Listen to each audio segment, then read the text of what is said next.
bicicleta, o uso da bicicleta como meio de transporte, ela é a ponta de um iceberg que promove inclusão.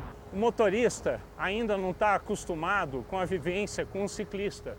É minha vida, eu gosto muito, desde que eu comecei a andar aqui, gosto pra caramba da bicicleta. Quanto mais ele vai se aperfeiçoando para andar, mais a bicicleta vai exigir. Aí ele vai curtindo com uma bicicleta muito melhor. É mais que meu dia a dia, assim, a bicicleta, né? Eu acordo na bicicleta e durmo na bicicleta.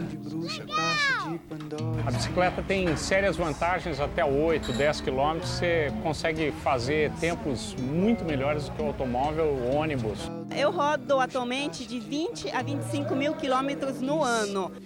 A bicicleta, então, é uma maneira de você conseguir ver o mundo de outra maneira. Sobre as tendências novas